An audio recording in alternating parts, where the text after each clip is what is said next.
राम राम दोस्तों। आज बात करेंगे राजस्थान के प्रमुख पठारों के बारे में। जो राजस्थान लेवल के जो एग्जाम होते हैं उनमें पठार से संबंधित एक दो क्वेश्चन पूछ ही लेते हैं। ठीक है, तो हम आज राजस्थान के जो प्रमुख पठार हैं उसको कवर करेंगे और जो क्वेश्चन के माध्यम से जो पिछली ईयर में जो भी एग्जाम हुए उसमें पठार से संबंधित जो भी क्वेश्चन पूछे हैं वो भी हम सॉल्व करेंगे।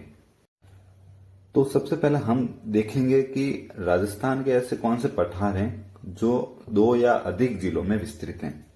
तो हम एक एक करके बात करेंगे। तो सबसे पहले हम भूमट के पठार के बारे में बात करते हैं। तो भूमट का पठार का विस्तार देखें तो यहाँ पर देखो, यहाँ से सिरोही से लगाकर उदयपुर, डूंगरपुर और बांसवाड़ा ये वाला रीजन है ना, यहाँ पर भूमट का पठार स्थित है। ठीक है, यहाँ पर ये वाला मैप में आप देख सकते हैं। ठीक है, मैप में देखेंगे तो अधिक आसानी से आपको याद होगा। दूसरा देखें तो भोराट का पठार। ठीक है, भोराट और भूमट, देखो भोराट और भूमट में कंफ्यूज नहीं होना है। भोराट का पठार की बात करें तो भोराट का पठार कुंभलगढ़ से गोगुंदा के मध्य स्थित है। अब कुंभलगढ़ कहाँ स्थित है तो राजसमंद में, और गोगुंदा देखे तो उदयपुर में स्थित है। ठीक है, यहाँ पर आप देख सकते हैं मैप में भी यहाँ पर। ठीक है, राजसमंद और उदयपुर के मध्य स्थित है। तो भोराट का कई बार एग्जाम में पूछ रखा है तो ये ध्यान रखना है। दूसरा देखें तो हम लसाड़िया के पठार के बारे में बात करें। लसाड़िया का पठार कहाँ स्थित है तो पहले देखो ये उदयपुर में कहलाता था, परंतु जब नए जिले बने हैं तो यहाँ पर सलूम्बर में स्थित है। ठीक है, अब नया आपको अपडेट के माध्यम से मैं बता रहा हूं। तो लसाड़िया का जो पठार है वो कहाँ स्थित है, सलूम्बर में स्थित है, ये ध्यान रखना है। अब हड़ौती का पठार देखें तो हड़ौती तो आपने नाम सुना ही होगा कि हड़ौती क्षेत्र किन राजस्थान के किस क्षेत्र में स्थित है। तो आप मैप में देख लेते हैं तो यहाँ पर देखें आपको हड़ौती का जो क्षेत्र आपको देखने को मिलेगा। इसमें कौन कौन से जिले आते हैं तो कोठा, बूंदी, बारा और झालावाड़ क्षेत्र। ठीक है, ये हड़ौती क्षेत्र के अंतर्गत आता है और यह पठार भी यहीं पर स्थित है हड़ौती नाम से। ठीक है, और देखिए उपरमाल का पठार। तो उपरमाल का पठार कहाँ स्थित है तो यहाँ पर मैप में देखेंगे तो आपको चित्तौड़गढ़ और भीलवाड़ा के मध्य आपको देखने को मिलेगा। देखो भैंसरोडगढ़ से लगाकर बिजोलिया तक। अब बिजोलिया कहाँ स्थित है तो भीलवाड़ा में स्थित है। ठीक है, कभी कभी बिजोलिया का पठार आप देखने को मिलेगा तो ये भीलवाड़ा में स्थित है। ठीक है, भैंसरोड से लगाकर बिजोलिया तक। आपको देखो महत्वपूर्ण तो ये तो भोराट याद रखना है, भूमट याद रखना है और उपरमाल याद रखना है। देखो हड़ौती तो नाम से ही आपको याद हो जाएगा, और लसाड़िया जो नया जिला बना है ये भी आपको ध्यान में रखना है। अब जो अन्य पठार है जो अलग अलग जिलों में विस्तृत है तो वो हम अब देखेंगे।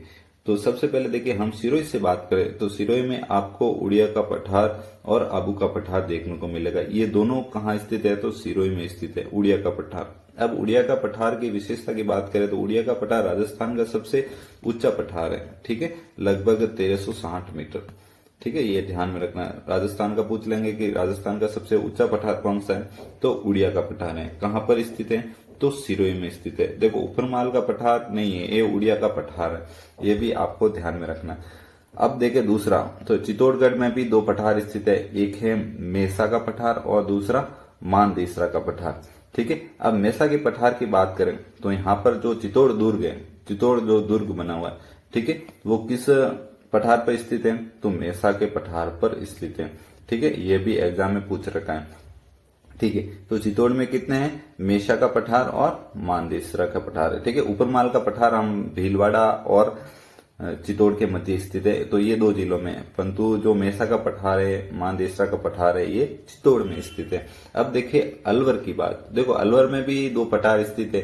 ठीक है, काकनवाड़ी और क्रास का ये दोनों कहां पर स्थित है तो अलवर में स्थित है। ठीक है, तो ये अभी आपको ध्यान में रखना है। और ये अरावली के किस साइड में तो अरावली के जो पूर्व साइड है तो उस साइड में स्थित है।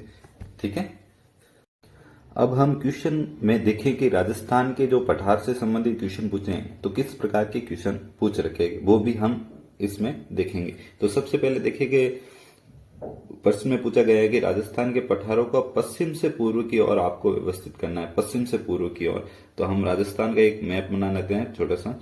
तो उसमें दर्शाएंगे कि कौन कौन सा पठार कहाँ स्थित है। ठीक है, ये हमने मैप बना दिया। तो इस मैप में हम देखेंगे कि कौन कौन सा पठार कहाँ स्थित है। हमने देखा था पहले ही देखा था कि यहाँ पर आपको हाड़ौती का पठार आपको देखा होगा। ठीक है, तो सबसे पूर्व में तो वही पठार स्थित है। तो आपको हाड़ौती इसमें दिख रहा है, लास्ट में देखो, लास्ट में हाड़ौती इसमें भी दिख रहा है और इसमें भी दिख रहा है। इन दोनों में नहीं दिख रहा है तो ये एलिमिनेट हो जाएंगे। हम इस दोनों पे देखेंगे। तो सबसे यहाँ पर देखें तो यहाँ पर आपने देखा होगा भूमट का पठार। ठीक है, भूमट का पठार। उसके बाद में यहाँ पर देखा होगा भोराट का पठार। ठीक है, भोराट का पठार। ठीक है, उसके बाद ही आता है। तो भूमट तो है नहीं, तो कौन सा आएगा? भोराट का पठार। तो इसमें भी दे रखा है और इसमें भी दे रखा है। मैंने यहां पर बताया था कि यहां पर क्या है, लसाड़िया का पठार भी बताया था, लसाड़िया का पठार। ठीक है, दो की सलूम्बर पहले उदयपुर में था, तो वो अब क्या है, सलूम्बर में। तो यहाँ पर स्थित है। और यहाँ आगे देखें तो आपको देखने को मिलेगा ऊपर माल का पठार। ठीक है, ऊपर माल का पठार। तो यहाँ पर हम व्यवस्थित करें तो सबसे पहले हमें भूमर देखने को मिलेगा, फिर लसाड़िया, फिर उपरमाल और फिर हाड़ौती। तो इसमें देखे तो यह भूमट हो गया, लसाड़िया होगा, उपरमाल और हाड़ौती हो गया। तो हम यहाँ पर देख सकते हैं कि डी आपका राइट हो जाएगा। अब हम नेक्स्ट देखें तो कौन सा सही सुमेलित नहीं है। ठीक है, नहीं है। वागड़ क्षेत्र कहाँ है? तो डूंगरपुर और बांसवाड़ा में, ये सही है। अब मेवात का देखें तो मेवात अलवर और भरतपुर क्षेत्र में, ये भी सही है।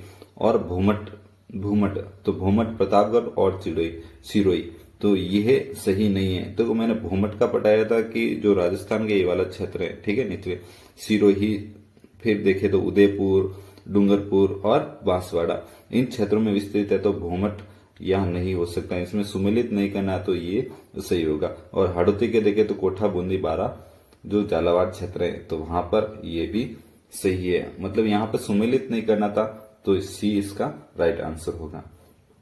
अब नेक्स्ट देखें तो यहाँ पर देखो किन जिलों में, किन क्षेत्र में भूमट कहलाता है, मतलब भूमट का पठार के बारे में पूछा है। तो आपको मैंने बताया कि भूमट का पठार डूंगरपुर, उदयपुर, सिरोही, ये वाला क्षेत्र में विस्तृत है। तो इसका आंसर ए हो जाएगा।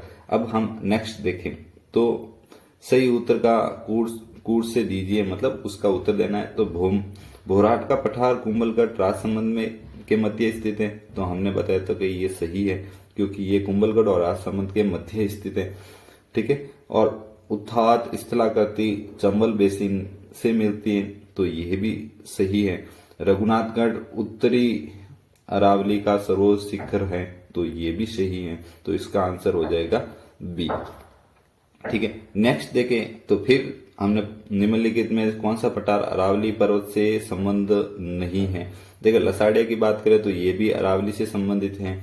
उड़िया की बात करें तो ये भी अरावली से संबंधित है। ठीक है, और भोराट की बात करें तो ये भी अरावली से संबंधित है, परंतु जो बागेलखंड का पठार है वो इससे संबंधित नहीं है। अब नेक्स्ट देखें, कोमलगढ़ और गोगुंदा के बीच कौन सा पठार है, किस नाम से जाना जाता है। तो हमने पहले ही पढ़ा है, भोराट का पठार है। ठीक है, कई बार एग्जाम में पूछ रखा है, ये आपको ध्यान में रखना है। ठीक है, फिर बाद में वापस भोराट के पठार के बारे में पूछ रखा है। ठीक है, तो यहाँ पर आपको ये उत्तर बताना है। लास्ट में देखे तो भोराट का पठार, देखो कई बार पूछ रखा है भोराट का पठार, तो यहाँ कहाँ पर स्थित है, तो कुंभलगढ़ और गोगुंदा के मध्य स्थित है। ये आपको ध्यान में रखना है। आई होप आपको छोटा सा वीडियो पसंद आएगा। वीडियो देखने के लिए धन्यवाद। यदि पसंद आए तो लाइक, कमेंट और सब्सक्राइब जरूर करें। Thank you.